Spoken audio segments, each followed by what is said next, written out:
Charity Dingle has found herself in, perhaps, her biggest mess yet, and that's quite the mean feat for someone who's caused as much chaos in Emmerdale as she has. It all started out so altruistically, too. When it became crystal clear that surrogacy agencies would be unwilling to help Sarah Sugden, Katie Hill, on her journey to have a baby due to her Fanconi anemia diagnosis, Grandma Charity stepped up. The first embryo transfer failed when Charity suffered a fall in the woods, though Cain Dingle stepped in to finance another one, which proved to be successful. Well, proved might be too strong a word. Following an almighty argument with husband Mackenzie Boyd, who promptly vanished, Charity did what Charity does and hit the self-destruct button. First, she attempted to throw the lips on ex-girlfriend Vanessa Woodfield, and when that failed, she slept with Ross Barton prior to the implantation, and now has no idea whose baby she's carrying. Ross is like a dog with a bone, fully aware that the baby is potentially his, and Charity's lies about a paternity test that proves otherwise are doing very little to keep him at bay. Next week, Charity sees the baby for the first time after Jacob Gallagher surprised both her and Sarah with an early ultrasound.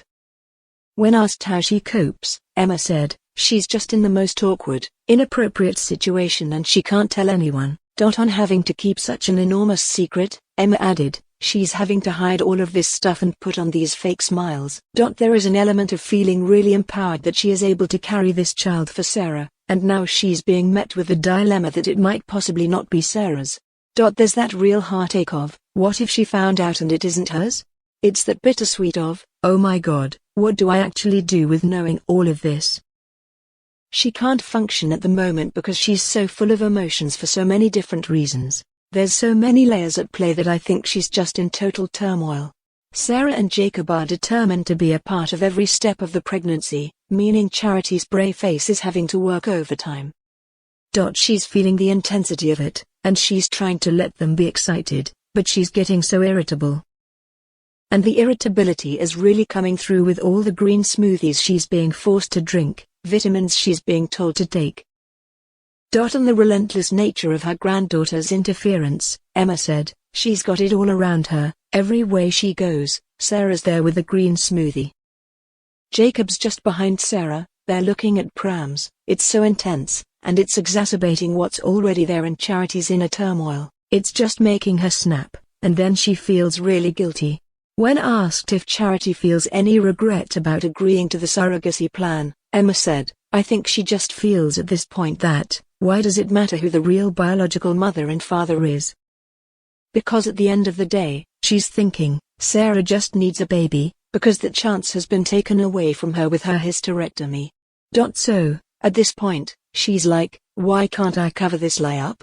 Why does Sarah need to know that it's not her baby? She's trying to convince herself at every avenue she goes down, okay, that this is going to be okay, because the end of the day, Sarah just wants a baby to love in her arms. It doesn't matter where this baby's come from. She's convincing herself at every turn that it's going to be okay. The question on everybody's lips, does Emma think Sarah could ever forgive Charity if she found out the truth? No. I think it's such an ultimate betrayal to take it this far and lie. And obviously, Charity is digging a hole that is so big now that there's no going back, and she's determined to just keep the lie up, keep it up and assume that she's none the wiser and that it is in fact Sarah's baby. She's decided to jump in at the deep end and keep putting on the brave face. She can't bear the idea of Sarah ever finding out. Unfortunately, what with this being soap, the likelihood of Sarah not finding out is practically zero.